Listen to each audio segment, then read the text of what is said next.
Ah, ce bruit. Vous le reconnaissez peut-être, la chaudière qui s'enclenche, le petit clic, parfois ce léger ronronnement qui démarre. On s'est dit, super, la chaleur arrive. Et puis, non, rien. Les radiateurs restent froids, désespérément froids. C'est franchement frustrant comme scénario. Et justement, les documents qu'on examine aujourd'hui, eh bien, ils traitent pile de ce problème. Notre objectif aujourd'hui, essayer de comprendre pourquoi une chaudière peut sembler démarrer, mais sans faire son boulot principal, c'est-à-dire chauffer. On va s'appuyer sur des extraits d'un guide qui explique les causes et les solutions, un guide fourni par un auditeur ou une auditrice. Alors, on va décortiquer ça ensemble en suivant la logique de ce guide. Oui, tout à fait. Et ce qui est intéressant d'emblée avec ce guide, c'est l'approche très méthodique qu'il propose. Face à ce symptôme précis, la chaudière s'allume, elle consomme peut-être du gaz ou du fioul, mais la chaleur, elle, ne se diffuse pas. Le document nous dit attention au diagnostic trop rapide. Il faut plutôt enquêter méthodiquement, examiner les causes potentielles une par une, un peu comme un jeu de pistes techniques en fait. Une enquête, j'aime bien ça. Et la première piste que le guide nous fait explorer, c'est celle d'un coupable matériel, un composant défectueux dans la machine elle-même. Et il y a un suspect numéro un qui est cité, la pompe de circulation. C'est là que ça devient intéressant, non? Effectivement. La pompe de circulation, qu'on appelle aussi circulateur, elle a un rôle, mais alors fondamental. Son travail, c'est de faire bouger l'eau chaude, celle qui est produite par la chaudière, dans tout le circuit, donc dans les tuyaux qui parcourent la maison et bien sûr jusqu'au radiateur ou au plancher chauffant. Si cette pompe est bloquée, soit physiquement, par du calcaire ou des débris, soit à cause d'un problème électrique, l'eau chaude, elle reste coincée. Donc la chaudière tourne, la flamme est peut-être là, elle consomme de l'énergie, mais la chaleur qu'elle produit, elle ne part jamais faire le tour de la maison. Elle fait du surplace, en quelque sorte. C'est exactement ça. L'eau stagne dans la chaudière ou juste à la sortie. Et la conséquence directe, c'est que la température dans les caisses ne monte pas. Les radiateurs restent froids. Le guide dit d'ailleurs que ce blocage, ça peut arriver d'un coup. Et il insiste sur un point important. Même si on pourrait être tenté d'essayer de débloquer la pompe soi-même, attention, intervenir sur cet élément, c'est risqué sans connaissance précise. On peut l'abîmer ou pire, créer un problème de sécurité. Ah oui, je vois. C'est une bonne illustration de la complexité, en fait. Un seul élément, cette pompe, qui ne crée même pas la chaleur elle-même, peut paralyser tout le système si elle lâche. Précisément, sans fondamentalement toutes les liées. Le bon fonctionnement de l'ensemble dépend de chaque pièce.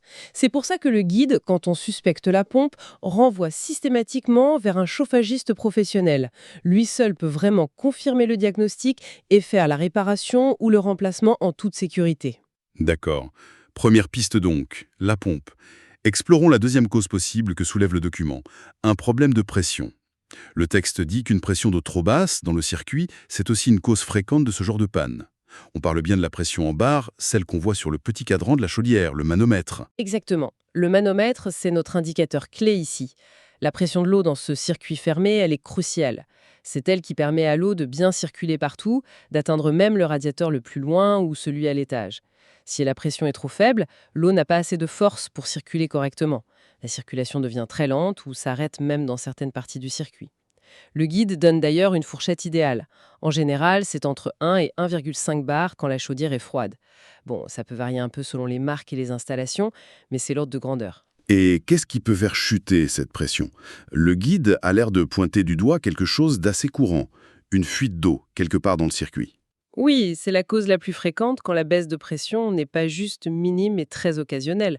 Une fuite, même toute petite, un goutte à goutte discret sur un raccord, une soudure, un purgeur de radiateur, ou même dans la chaudière elle-même, au niveau de la soupape de sécurité par exemple, eh bien, ça va faire baisser le niveau d'eau petit à petit et donc la pression. C'est pour ça que le guide insiste. Il faut jeter un œil régulièrement à ce fameux manomètre. Si on voit que l'aiguille est passée sous la zone verte, la zone recommandée, la première chose à faire, et le guide l'explique, c'est souvent de rajouter un peu d'eau dans le circuit. Il y a un robinet de remplissage pour ça, jusqu'à retrouver la bonne pression. Oui, mais le texte nous met aussi en garde, j'ai l'impression. Si on doit refaire ça trop souvent, remettre de l'eau, ça devient juste un pansement sur une jambe de bois, c'est ça? C'est un point essentiel que souligne le document, tout à fait. Remettre de l'eau une fois de temps en temps, après avoir purgé les radiateurs par exemple, c'est normal. Mais si la pression chute tout le temps, disons toutes les quelques semaines ou tous les mois, là c'est le signal quasi certain qu'il y a une fuite quelque part. Et remettre de l'eau sans arrêt, ça ne résout rien. Au contraire, ça peut masquer le problème, ça peut causer des dégâts des eaux si la fuite s'aggrave, et en plus, ça fait rentrer de l'eau neuve, souvent pleine d'oxygène, dans le circuit, ce qui à long terme n'est pas top pour les tuyaux et les composants métalliques. Alors comment le guide nous aide à faire la différence entre un simple besoin d'appoint et un vrai problème de fuite? Le guide est assez clair. C'est la fréquence qui compte. Si remettre de l'eau devient une habitude, il faut chercher la cause. Et là encore, le réflexe, c'est de faire appel à un pro. Trouver une fuite, ça peut être compliqué. Elle n'est pas toujours visible. Elle peut être cachée sous le plancher, derrière un mur. Un chauffagiste a les techniques et l'expérience pour la localiser et la réparer comme il faut. Donc la question clé, c'est est-ce que cette baisse de pression est exceptionnelle ou récurrente? La réponse va orienter soit vers un simple complément d'eau, soit vers une recherche de fuite plus sérieuse. Bien noté. On passe à la troisième grande catégorie de causes possibles identifiées par notre source. Les problèmes liés au système de commande, de régulation.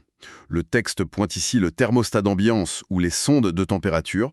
On quitte un peu la tuyauterie pour entrer dans l'électronique et la logique du système, c'est ça? C'est une bonne façon de le dire, oui. On passe de la force, la pompe, la pression, au cerveau et au sens du système. Le thermostat d'ambiance, que ce soit un simple boîtier au mur ou une interface plus moderne, c'est lui qui mesure la température de la pièce et qui la compare à celle qu'on a demandée, la consigne. Si la pièce est trop froide, il dit à la chaudière « Allez au boulot, chauffe ». Les sondes, elles, ce sont des capteurs. Elles sont placées à des endroits stratégiques, souvent dans la chaudière pour mesurer la température de l'eau, ou parfois dehors pour adapter le chauffage à la météo. Et comment un problème à ce niveau-là peut faire que la chaudière s'allume, mais sans vraiment chauffer? Ça paraît un peu bizarre, non? C'est là que ça devient subtil. Le guide évoque plusieurs possibilités. D'abord, un thermostat peut être juste mal réglé. La température demandée est trop basse, on a oublié d'enlever le mode vacances ou été. Dans ce cas, le thermostat ne donne tout simplement pas l'ordre de chauffer, même si la chaudière est prête. Ensuite, le thermostat lui-même peut être en panne. Il mesure mal la température, son contact ne marche plus ou il ne communique plus bien avec la chaudière, surtout avec les systèmes sans fil. Et troisièmement, une sonde de température peut envoyer une mauvaise information à la carte électronique de la chaudière. Par exemple, une sonde HS pourrait faire croire que l'eau est déjà brûlante ou qu'il fait super doux dehors alors que non. Résultat, la chaudière démarre peut-être un peu, puis s'arrête, ou elle ne monte pas en température comme elle devrait. Mhm. Et j'imagine que savoir si ça vient du réglage, du boîtier du thermostat, d'une sonde, du fil entre les deux ou de la carte mère de la chaudière, ça c'est pas évident pour un non-initié. Ah non, pas du tout. Le diagnostic de ces pannes intellectuelles, on va dire, est souvent plus complexe qu'un problème mécanique qu'on peut voir. Il faut pouvoir tester les composants, vérifier les circuits électriques, lire les codes d'erreur de la chaudière. Ça demande des compétences en électricité, en électronique et une bonne connaissance des modèles de chaudière. C'est pour ça que, là encore, le guide insiste, pour ce genre de soucis, faites appel à un technicien qualifié. Essayer de bidouiller le thermostat ou les sondes sans savoir, ça risque d'être inutile ou pire d'endommager des pièces qui coûtent cher. Ce qui est intéressant ici, c'est de voir que le flux d'informations, il est aussi vital que le flux d'eau chaude. Une info erronée et tout s'arrête ou déraille. Très clair. Une chaîne est aussi solide que son maillon le plus faible, qu'il soit mécanique, hydraulique ou informationnel. Abordons le dernier point important soulevé par la source A, le manque d'entretien. Le guide présente ça moins comme une cause directe, soudaine, mais plutôt comme un facteur de risque de fond, un terrain propice à divers problèmes, y compris celui qui nous occupe. Tout à fait. Le guide met vraiment l'accent sur l'importance capitale de l'entretien annuel régulier. D'ailleurs, c'est une obligation légale dans beaucoup d'endroits. Et ce n'est pas juste pour le papier, hein, c'est une vraie opération de maintenance préventive. Ne pas le faire ou le faire à la va-vite, ça augmente énormément le risque de panne de toutes sortes. Et concrètement, cet entretien annuel, qu'est-ce que ça comprend d'après le guide? Qu'est-ce que le pro vérifie ou nettoie? Le document donne une liste assez précise. Le technicien va nettoyer le brûleur et le corps de chauffe. Ça, c'est pour assurer une bonne combustion et un bon transfert de chaleur vers l'eau. Il va vérifier et parfois nettoyer ou tester notre fameuse pompe de circulation, justement pour éviter qu'elle se bloque. Il contrôle les sécurités de la chaudière, la soupape, la sécurité manque d'eau. Il vérifie la pression du circuit, l'état du vase d'expansion qui aide à maintenir cette pression stable. Souvent, il en profite aussi pour purger l'air qui peut s'accumuler dans les radiateurs, ce qui les rend plus efficaces. En gros, c'est un vrai check-up et un bon nettoyage. Et le lien direct entre cet entretien et notre problème de chaudière qui démarre sans chauffer. Comment le manque d'entretien peut mener à ça? Le lien est multiple et assez direct, comme l'explique le guide. Premio, un brûleur ou un échangeur encrassé, ça diminue le rendement. La chaudière s'allume, mais elle produit moins de chaleur ou la transmet mal à l'eau. Deuxio, ne pas vérifier la pompe régulièrement, ça augmente le risque qu'elle finisse par se gripper ou tomber en panne. Tertio, un contrôle annuel permet de vérifier la pression et de repérer tôt des signes de faiblesse du vase d'expansion ou des micro-fuites avant que ça devienne critique. Et puis, l'encrassement général peut aussi perturber le bon fonctionnement des sondes. Donc, si on regarde ça avec un peu de recul, comme le suggère le guide, 1.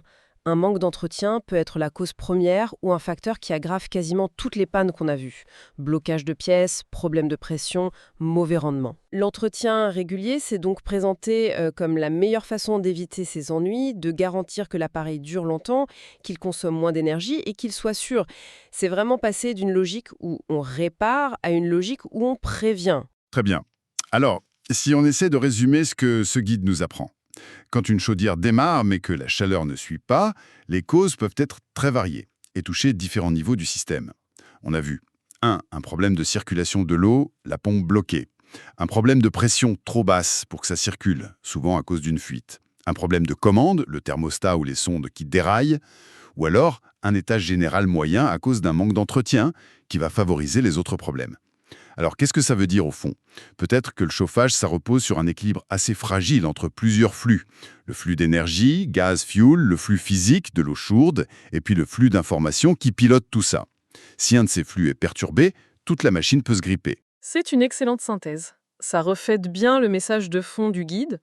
Un système de chauffage central, c'est plus complexe que ça en a l'air. Et c'est justement cette complexité qui justifie la recommandation répétée du document: faites appel à un pro qualifié dès qu'un problème de ce type apparaît. Comprendre les causes possibles, comme on vient de le faire, c'est très utile pour l'utilisateur. Ça permet de mieux observer, de mieux décrire le souci au technicien, de comprendre pourquoi l'entretien est important. Mais le guide est très clair. Attention à ne pas jouer les apprentis sorciers.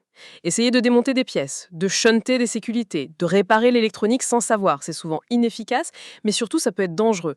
On parle de risque de fuite de gaz, de brûlure, de court-circuit. Et ça peut aussi annuler les garanties ou même aggraver la panne. La vraie valeur ajoutée du chauffagiste, c'est sa capacité à naviguer dans cette complexité, à utiliser les bons outils pour trouver la vraie cause, qui n'est pas toujours celle qu'on croit, et à réparer de manière fiable et sûre. Le message clé à retenir de cette exploration, en suivant notre source, c'est donc une chaudière qui s'allume sans chauffer. Elle nous raconte une histoire. L'histoire d'une rupture quelque part dans la chaîne entre la production de chaleur et sa distribution. Ce n'est pas juste la flamme dans la boîte qui compte, c'est tout le voyage de l'eau chaude et les ordres qui la guident. Le souci peut être mécanique, hydraulique, électrique, électronique, mais il est rarement isolé du reste du système. Et pour finir, une petite réflexion qui dépasse peut-être nos tuyaux et nos radiateurs, mais qui est vraiment inspirée par l'insistance du guide sur l'entretien. Cette situation de panne, au-delà du froid et de l'inconfort immédiat, elle nous rappelle peut-être une vérité plus générale sur l'importance de la maintenance préventive dans nos vies, pour tous les systèmes complexes dont on dépend. Pensez à nos voitures, nos ordinateurs, même notre santé. Combien de pannes silencieuses, de problèmes qui mûrissent sans faire de bruit pourraient être évités ou bien mieux gérés si on n'avait plus systématiquement cette culture de la vérification, du soin régulier, de l'attention aux petits signaux, avant que tout ne bloque. C'est peut-être ça, la leçon un peu plus philosophique d'une chaudière qui fait la tête. Mieux vous prévenir que guérir, surtout quand la guérison implique un dépannage en urgence en plein hiver.